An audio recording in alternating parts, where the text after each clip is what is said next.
What? How could this happen? I received the devastating news that my daughter, who was in her final month of pregnancy, had passed away during childbirth. It seemed she had already been brought back home, so my husband and I rushed over immediately. The sight of my daughter lying in the coffin nearly brought me to my knees with grief. But when I looked at her face through the small window of the coffin, something felt off. Without thinking, I reached out to touch her, but my son-in-law hurriedly stopped me. No matter how much I begged to open the lid for a final goodbye, he stubbornly refused. Something isn't right. And when I quietly found a moment to examine her body, as a nurse, I was certain of it. This wasn't an illness or an accident. It was undoubtedly murder. My name is Kathy. I worked as a nurse for 40 years and am now retired, living as a homemaker. My only daughter, Kelly, is also a nurse, and she got married when she was 30. Her husband is Matthew, a senior from her university who is 3 years older than her. When my husband and I were introduced to him, we both felt he was somewhat unreliable. The reason being, when Kelly told us she wanted to marry him, Matthew was working part-time. Despite holding a respectable qualification as a pharmacist, he hadn't pursued that profession after graduating from university. We were opposed to their marriage and set the condition that Matthew would need to find full-time employment and achieve stability before we would give our approval. However, he struggled to find a job, and at Kelly's request, my husband reluctantly arranged for Matthew to join the pharmaceutical company where he was working at the time. Although we expected him to work diligently, Matthew's performance as a sales representative was dismal. According to his boss, he was constantly slacking off, and his reputation with clients was quite poor. As a result, his salary was low, and it seemed that their livelihood relied heavily on Kelly's income as a nurse. When Kelly was 31, we found out she was pregnant. "Don't push yourself too hard," I told her, knowing how much time she spent on her feet at work. She calmly reassured me, saying, "I'll be fine, Lisa is here." Lisa was a friend from her university days and was also acquainted with Matthew. She was a midwife working at a maternity clinic near Kelly's apartment. Since the hospital where Kelly worked didn't have an obstetrics department, she decided to give birth at the clinic where Lisa worked. The pregnancy progressed smoothly, and I eagerly anticipated the birth of my first grandchild. However, as the due date approached, I suddenly received a call from my son-in-law. "What? Kelly? How could this happen?" I couldn't believe what I was hearing, and my mind went blank. He told me that Kelly had passed away during childbirth. "I'm coming over right away. It's the clinic where Lisa works, right?" But Matthew, stammering, informed me that Kelly had died the day before, and that she had already been brought back home and placed in a coffin. "Why didn't you tell me sooner?" The words were on the tip of my tongue, but I held them back. Arguing over the phone seemed like a waste of time, so my husband and I rushed to Kelly's apartment. "What on earth happened? Tell me everything." We pressed Matthew for answers. Matthew responded, "I'm sorry. I couldn't believe Kelly was really gone. I couldn't even bring myself to make the call." He seemed too distraught to answer properly. Seeing this, Lisa, who had been with Kelly throughout, explained that it was due to massive bleeding. It appeared that she had been by Kelly's side the entire time. And then, I faced my daughter for a sorrowful final meeting. My husband, standing beside me, couldn't hold back his tears as he sobbed at the sight of Kelly through the small window of the coffin. As I gently leaned in to look at her, something struck me. Something's not right. I instinctively felt it. Having worked as a nurse for 40 years, I had seen pregnant women lose their lives during childbirth before. I knew that the most common cause was massive bleeding, but there was something about my daughter's face that didn't match what I knew. When I reflexively reached out to touch her, both Matthew and Lisa hurriedly stopped me. "Please, open the coffin lid," Matthew replied. The funeral home won't allow it. "But this is our last goodbye with Kelly." I pleaded with Matthew because I wanted to check more thoroughly to be sure, but he immediately refused. "I have to find a way to investigate this." With that thought in mind, I asked Lisa to go to the nearby supermarket to buy some drinks. After she left, I signaled to my husband with my eyes. He seemed to understand immediately and came up with a pretext to take my son-in-law outside. Taking advantage of the moment, I opened the coffin lid and examined my daughter's body. The vague unease I had felt quickly turned into certainty. As I suspected. The realization was so shocking that I felt dizzy and could barely stand. Just as I managed to close the lid, the three of them returned from outside. Overwhelmed by my thoughts, I was suddenly hit with a wave of nausea. "I'm sorry, I need to." I excused myself and rushed out of the room, heading to the parking lot of the apartment building.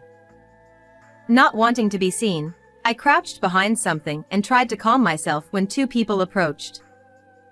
They didn't seem to notice I was there and started arguing. "No, that's horrible." From their conversation, I discovered yet another shocking truth. I felt an uncontrollable anger rising within me. When I returned to the room a while later, it seemed that Matthew had just finished discussing the arrangements with the funeral director, as they said, "See you tomorrow," and left.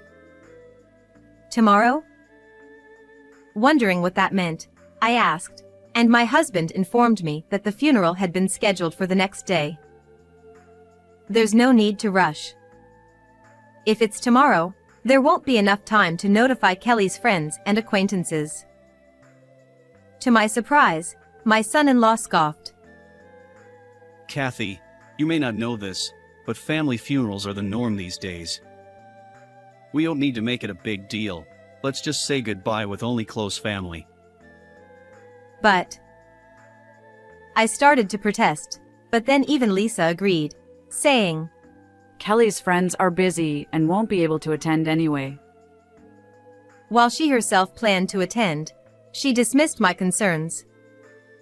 Realizing it would be futile to argue further, I decided to hurry home. After all, there were many things I needed to do. When I returned home, I noticed an envelope in the mailbox.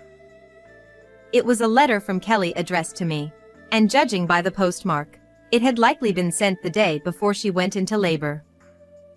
I quickly opened it, and the letter was filled with Kelly's hopes for the future.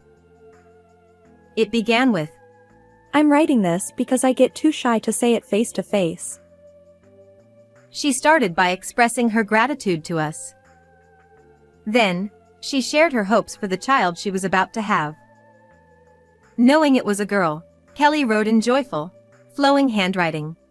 "I want to name her Emily." She had also listed many things she wanted to do for her daughter. The letter ended with, "I'm sure I'll be relying on you a lot in the coming days, Mom, so thank you in advance." As my husband and I read the letter over and over again, we couldn't stop the tears from flowing. After we had cried our hearts out, I made up my mind to avenge Kelly. To prepare, I started contacting various people and making the necessary arrangements. I also entrusted my husband with one important task. This marked the beginning of our counterattack. After that, I headed to the maternity clinic to take care of something that was more important than anything else. And then the next day arrived. It was supposed to be the day of the family funeral, but neither my husband nor I left the house. Around noon, Matthew stormed in angrily with his friend Lisa. Matthew yelled, What's going on? When I got to the funeral home, they told me Kelly's funeral had been canceled. Lisa, standing beside him with a furrowed brow, added, That's not all. When I went to the clinic, they said the grandmother had taken Kelly's baby. What's going on? I calmly replied, Oh, well, it would be unfair to leave Emily alone at the clinic without her mother, don't you think? Since the baby was ready to be discharged, and there were no issues, I showed my ID and explained the situation. They allowed me to take my granddaughter home. Emily? Lisa looked puzzled. It's the baby's name. Isn't it lovely? At that moment, Matthew, enraged, stepped closer to me and shouted, Don't just name her whatever you want. It wasn't me who named her, it was Kelly. Here, see for yourself. I handed him the letter from Kelly. Matthew's face tightened, and he was at a loss for words. Matthew stammered, Well, if that's the case, fine, but about the funeral. I cut him off, glaring at him. The funeral home you hired had a bad reputation when I looked into it, so I changed it to someone I know. The only downside is that the funeral will be in a week since they had no earlier openings. That's okay, right? I said in one breath. Matthew's eyes narrowed in anger as he glared back at me. Don't do things without consulting me first. He snapped. Oh. Is there something that would be a problem if the funeral is delayed? I asked, watching him mutter in frustration, and he fell silent. I said, Then we'll see you in a week, and ushered them out the door. Reluctantly, they left. A week later, the funeral venue was filled with many people who had come to say goodbye to Kelly. When I reached out to Kelly's friends, they all made time to come and pay their respects. Once everyone was gathered, I stepped forward and stood in front of the microphone. Thank you all for coming to honor Kelly today. Before the funeral begins, there is something I need to share with you all. As I began to speak, Matthew stood up. Wait! I wasn't told about this. He shouted. But I ignored my son-in-law and continued. I need to share my daughter's will. Will? What will? Matthew was surprised, but then quickly flashed a brief, sly smile. I didn't miss that. As the room fell silent, I began to read the will aloud in the presence of the attorney. The will began with words of gratitude to her stepfather, who had loved her dearly. Yes, my current husband is the one who raised Kelly. My ex-husband was a wealthy man, and when we first married, I, being just a nurse, was often accused of being after his money. In the end, I couldn't get along with his family, so I left, taking Kelly with me. Later, I met my current husband, and we remarried when Kelly was in kindergarten. Though we didn't have any children together, he loved Kelly as if she were his own. Some of the people at the funeral, who hadn't known this, were moved to tears. Matthew interrupted. That's irrelevant. Get to the important part. Isn't that what everyone here is interested in? Ignoring Matthew's impatience, I continued to read the will. Kelly's biological father passed away when she was in college, and at that time, she inherited a large sum of money. The amount was about $3 million, and Kelly expressed her wish for us to use that money. However, since it came from my ex-husband, it had nothing to do with me, and I had no right to accept it. I advised her, if you hold on to it, There might be a time when it comes in handy. So, Kelly entrusted the management of the inheritance to a lawyer. Matthew, grinning with delight, said, Well then, as her husband, I have the right to inherit my wife's assets, don't I? I smiled and told him. But you see, Kelly eventually decided the amount was too large for her. So she discussed it with the lawyer and donated most of it. What? So how much is left? Matthew erupted in outrage at the mention of the donation. When the lawyer announced the remaining amount, Matthew let out a sigh of relief. $1 million left. Well, I guess that's still fine. He said with a smirk. But the will states that the inheritance is to be divided into 3 equal parts among Kelly's parents and the child to be born, I announced. Matthew's face turned bright red with anger. What? You've got to be kidding. Then what was the point of me marrying Kelly? He shouted. The attendees looked at him with disdain, but Matthew didn't seem to notice. No matter how much you complain, this will is legally binding, and nothing will change, I said, locking eyes with him. His face grew even redder as he stormed toward Kelly's coffin. What are you doing? I cried out.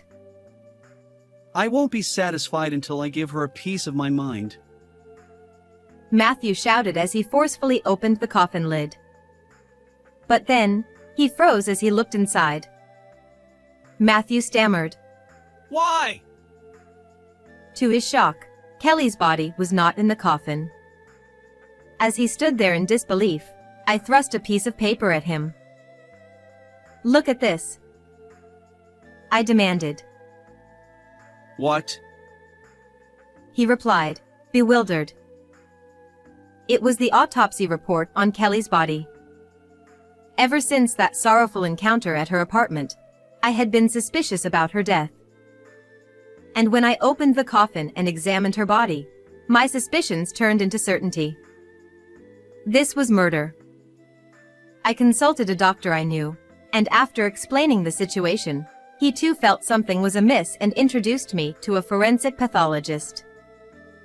That pathologist agreed to perform the autopsy. Look closely. It's written right here. Kelly's cause of death wasn't due to illness or an accident. As gasps of shock echoed through the room, I continued. She was killed by a drug. The name of the substance is clearly listed here. And you were the one who administered it, weren't you? I pressed my son-in-law, causing him to step back in fear. In fact, I had changed the funeral arrangements to buy time for the autopsy. I also had the cooperation of an acquaintance at the funeral home. As Matthew stood speechless, holding the autopsy report, Lisa quietly approached him. She whispered something in his ear, and suddenly, Matthew's face lit up with a triumphant grin.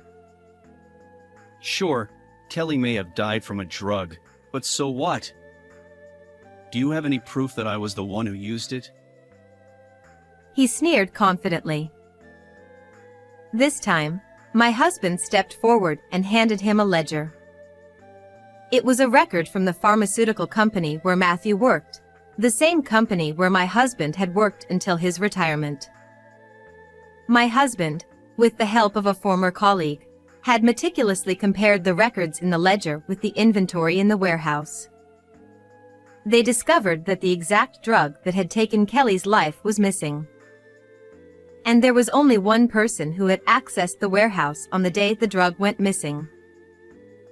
The company's records show it clearly. The only person who entered the warehouse that day was you, Matthew, I said. Matthew's face turned pale as the realization sank in.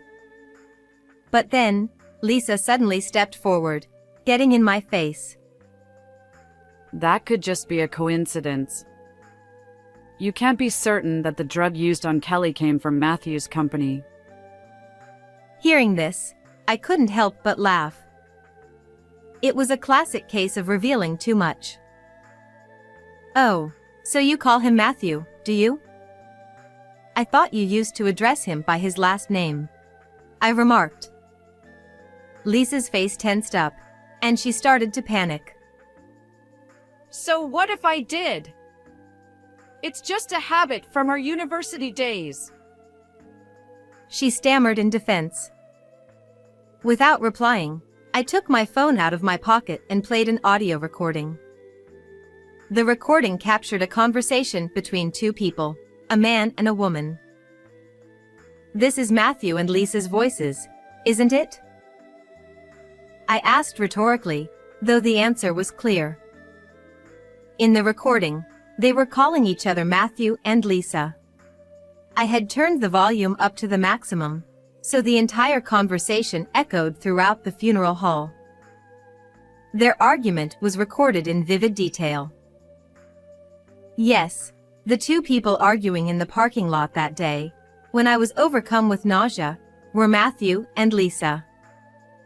Realizing it could serve as evidence, I had quickly activated the voice recorder on my phone and captured their conversation. Although I could have handed this over to the police right away, I hesitated, fearing they might destroy other evidence. Instead, I decided to investigate further on my own. Of course, there was also a part of me that wanted to exact revenge personally. The audio recording clearly captured that they had taken Kelly's life for her inheritance and that Matthew and Lisa were having an affair. Ever since they found out Kelly had inherited a substantial amount during her university years, they had been waiting for an opportunity to get rid of her. Kelly's pregnancy presented that chance. It was Lisa who advised Kelly to give birth at the clinic where she worked. During the chaos of the childbirth, Lisa injected Kelly with the drug that Matthew had provided. And you even tried to take the child's life along with Kelly's, leaving her to suffer, I accused. Of course. If we didn't, Matthew's share would have been smaller. Lisa replied, unapologetically. And then the part-time doctor went and performed an emergency surgery on Kelly, saving the baby. What a pity. Lisa's nonchalant attitude as she said this made me feel more than just anger. It filled me with sadness. It was heartbreaking to hear such callous words from someone in a profession dedicated to saving lives. Matthew added, If it weren't for that kid, I would have gotten that money too. He had even instructed Lisa to remove the baby from the hospital and dispose of her. Matthew's greed left no room for any fatherly love. He was entirely consumed by his obsession with money. And yet you went and took the baby without our permission. He shouted. The room was in chaos. Some people looked at them with eyes full of anger, while others couldn't hold back their tears. That's why I took Emily from the clinic, to protect my granddaughter from you too, I said coldly. Matthew lunged at me in a rage, but people around us, including my husband, restrained him and forced him to the ground. The police will be here any moment. It's over, I told him. I had asked the lawyer to call the police at the right moment. But the child is safe, and Kelly would be happy, right? Please, let me raise her with love from now on. Matthew suddenly became desperate and started pleading. Don't be ridiculous. People like you deserve to rot in hell. We will never forgive you, I shouted. Soon, the sound of police sirens could be heard in the distance. As they were dragged out of the venue by the arriving officers, they continued to cry and beg, Please, spare us. We don't want to go to jail. After that, Matthew and Lisa ended up behind bars for their crimes. Our lawyer informed us that those who take a life are not entitled to inherit anything, so my son-in-law wouldn't even receive the remaining portion of the inheritance. Matthew was fired from his job, and Lisa had her midwifery license revoked. They have a dark, miserable life ahead of them, crawling in the dirt, but they are no longer our concern, nor do we have time to worry about them. After all, we're busy raising a child again after 30 years. And I must say, it's been incredibly fulfilling and joyful. We've decided to use all of Kelly's inheritance for Emily's future. And we're determined to fulfill all the things Kelly wanted to do for her daughter, as written in her letter. So, how did you find today's story? Don't forget to subscribe to the channel. See you in the next video.